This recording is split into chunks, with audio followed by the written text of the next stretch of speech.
She was 62 years old when life quietly changed. Her name was Eleanor. She lived in a small, peaceful town in the United States.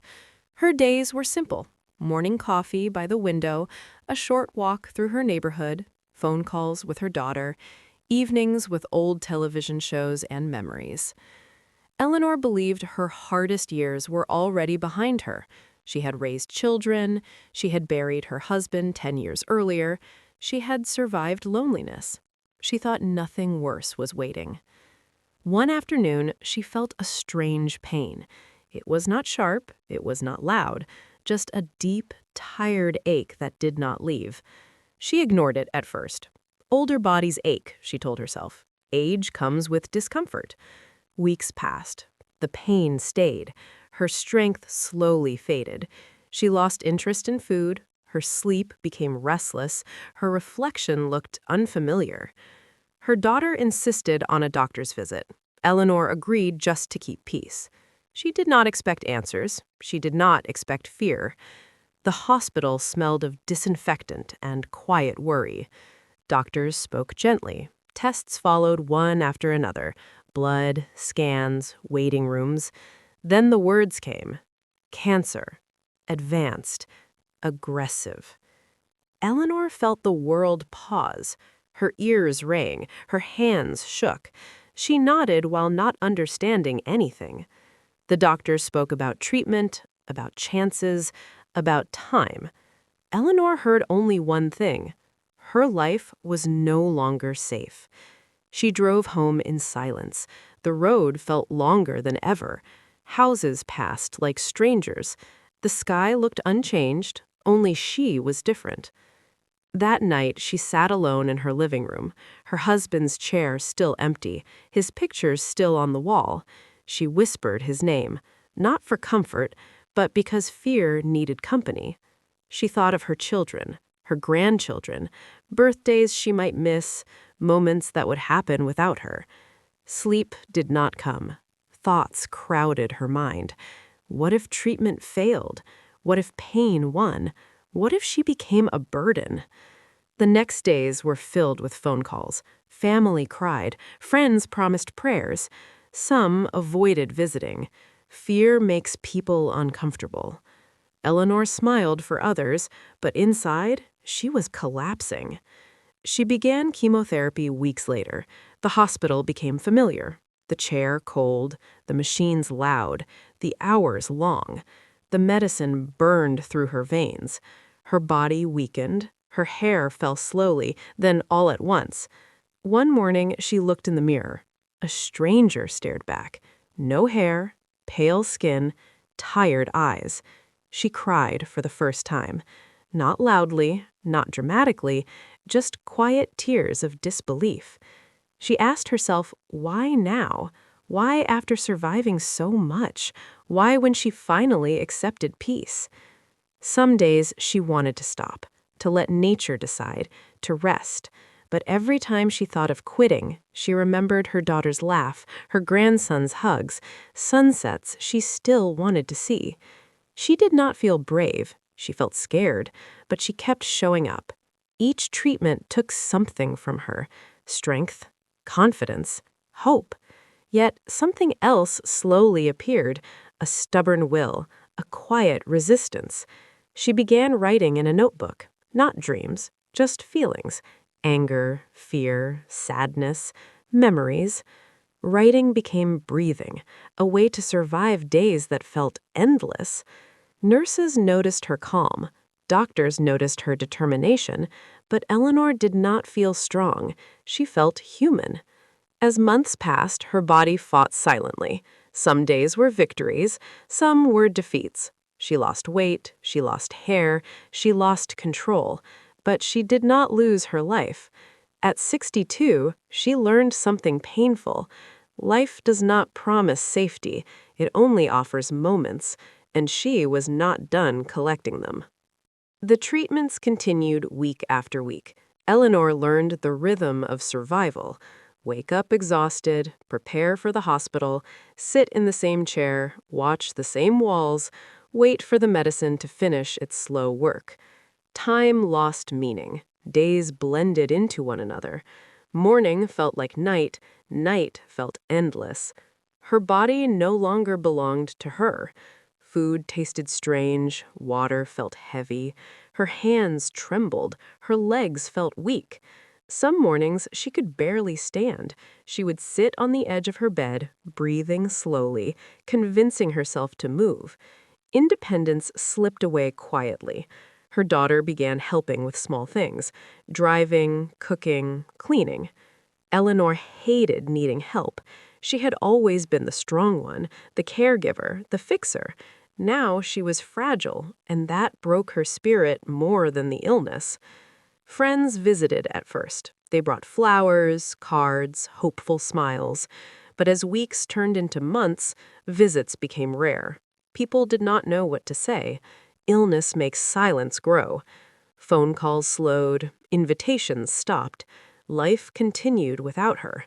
Loneliness wrapped around her like a heavy blanket. She felt invisible. During one treatment session, she watched another woman cry, younger, angrier, terrified. Eleanor wanted to comfort her, but she felt empty. No words came. She realized then that cancer did not only attack the body, it stripped identity, it erased confidence, it isolated the soul. At night, she lay awake listening to the house. Every sound felt loud, every silence heavier. Thoughts returned. What if this pain never ends? What if she survives but never truly lives again? There were days she begged for strength, and nights she begged for rest. Her hair was gone now, eyebrows faded, skin bruised easily. She avoided mirrors, avoided photographs, avoided herself. One afternoon, she overheard two nurses talking. They spoke kindly, but their voices carried concern. She knew they had seen many patients. Some survived, many did not. Fear returned, stronger, more real. At home, she sat in her husband's old chair, the one she had not used in years. It still smelled like him.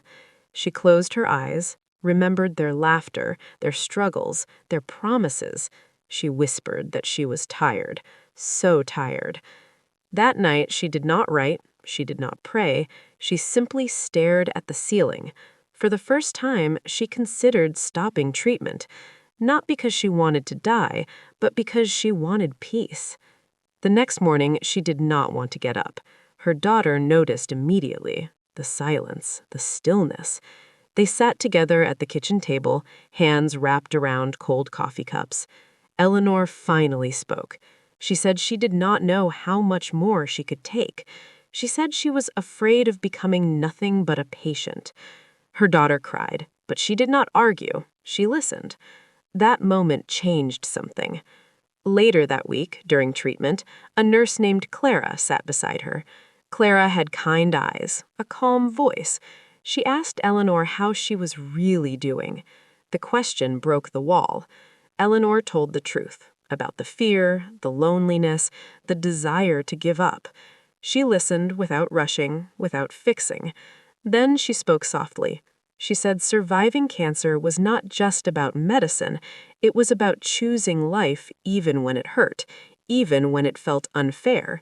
She said many people Eleanor's age decided it was too late to fight, but those who did fight often discovered something powerful, a reason beyond fear. Those words stayed. That night, Eleanor opened her notebook again. She wrote about pain, but also about anger. She realized she was angry at cancer, angry at age, angry at the idea that her story could end quietly. Something shifted. She began walking a little each day, even when her legs shook, even when her breath failed. She forced herself into sunlight. She felt air on her face. She started eating small, healthy meals, not because she enjoyed them, but because she chose to care. She stopped counting treatments, stopped counting days. Instead, she focused on moments, a good conversation, a quiet morning, a peaceful breath.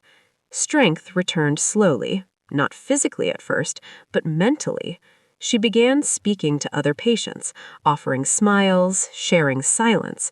She was still afraid, but she was no longer alone inside her fear. Cancer was still there, the pain still real, but Eleanor was changing. At 62, she was learning endurance, not the loud kind, but the quiet kind that lives deep inside. Eleanor noticed the change before anyone else. It was not sudden, it was not dramatic, it was quiet. She woke one morning and realized she was no longer waiting to lose, she was preparing to fight. The fear was still there, the pain was still there, but something inside her refused to stay small. She began each day with intention, not hope, just intention. She would sit by the window, feel the light on her skin, breathe slowly, tell herself she was still here. Treatment days no longer felt like punishment, they felt like work, hard, necessary work. She spoke more during sessions, asked questions, learned about her body, about what the medicine was doing. Knowledge gave her control, even if only a little. She met other patients, men and women older than her, some younger, some angry, some quiet. She listened to their stories, loss, fear, regret. She realized everyone carried something heavy. Cancer just made it visible. One man spoke about giving up his business. Another woman spoke about missing her daughter's wedding. A grandmother cried about not recognizing herself anymore. Eleanor did not try to fix them. She listened. And in listening, she felt useful again. That mattered. At home, she cleared out old things. Clothes she no longer wore, objects tied to grief, memories that hurt more than they healed. She was not erasing the past, she was making space. She placed new plants near the windows, green, living things that required care. She liked watching them grow. Her notebook changed too. The pages were no longer only pain. She wrote about small victories, walking without resting, laughing during a phone call, sleeping through the night. She wrote about anger, but also about resolve. One evening, she looked at her reflection again. Still thin, still tired, still bald. But her eyes looked different, steadier, clearer. She did not look away. The doctor noticed improvement. Blood work showed progress, not perfect, but better.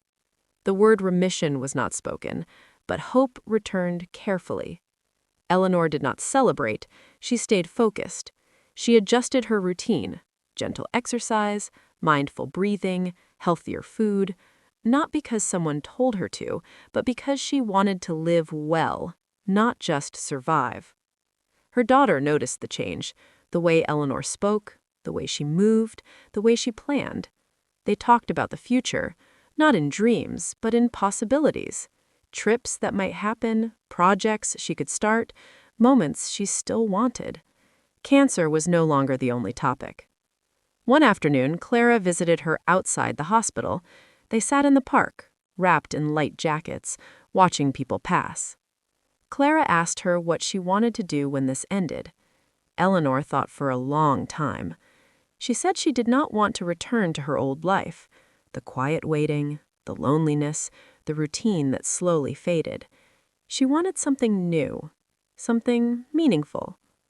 Clara smiled. She said many survivors felt that way. Illness stripped life down, and what remained mattered more. That conversation stayed with her. Weeks passed, treatments continued, but the tone had shifted. Eleanor walked into the hospital with her head high, not confident, but committed. She helped a new patient find the right room, held a hand during a difficult moment, shared her story when asked. She did not pretend strength, she offered honesty. That was enough. The pain still came, some days worse than others. There were moments she cried alone, moments she doubted, moments she feared the results. But she no longer felt powerless. She had learned something important. Life after 62 was not over. It was unfinished. She began reading again, books she once loved, stories of people who rebuilt themselves. She recognized herself in them. One night she dreamed of her husband. He was smiling, saying nothing, just watching. She woke with tears, but not sadness. She felt supported in a way she could not explain. The next scan day arrived. The waiting room felt heavy. She held her daughter's hand, said nothing. Results took hours, every minute stretched. When the doctor finally spoke, his expression was careful, measured. The cancer was responding, shrinking, slowing, not gone, but changing. Eleanor closed her eyes. Relief washed over her. She was still in the fight, but she was winning ground. That night, she wrote a single sentence: "I am not done." She began imagining life beyond treatment, not perfect, not easy, but hers. She would volunteer, she would speak, she would help others who felt lost. She did not know how yet, but she felt the direction. Cancer had changed her body, but it had also awakened her. At 62, she had beaten cancer, but more importantly, she had reclaimed herself. Eleanor woke up early on her 63rd birthday. The ocean air moved gently through her window. She sat up slowly, feeling her body, listening to her breath. She smiled. For the first time in many years, she was not afraid of the day ahead. Her life no longer followed old rules. No rushing, no pretending, no waiting for permission. She lived simply, but fully. Mornings were for walking, barefoot on sand, feeling strength return with each step. She greeted strangers, shared smiles, listened to stories. People were drawn to her calm, to her honesty. She began mentoring women who survived serious illness, meeting them one-on-one, talking without judgment. She told them survival was not the finish line, it was the beginning. Many cried. Many felt understood for the first time. Eleanor never called herself brave. She said she was tired of being small. Her story spread quietly. Local papers, community talks, small gatherings. She did not seek attention. She sought connection. At night, she wrote letters to women still fighting, to women afraid to start again, to women who believed age had closed doors. She told them the truth. Some doors only open later. Her family visited often. They noticed the difference, the lightness, the peace. Her grandchildren laughed louder around her. They felt safe. She told them stories, not about illness, but about strength. She taught them to listen to life, to respect time. Some days fear returned, a pain, a bad dream, a memory, but it no longer controlled her. She had faced death and chosen life. Eleanor no longer counted years. She counted mornings, conversations, moments of purpose. Cancer had changed her path, but it did not end her journey. At an age when many slow down, she stepped forward, not loudly, not dramatically, but with quiet courage. She was no longer defined by illness, or loss, or age. She was defined by choice, a woman who faced fear, survived, and began again. Her story did not end at 62. That was where it truly began.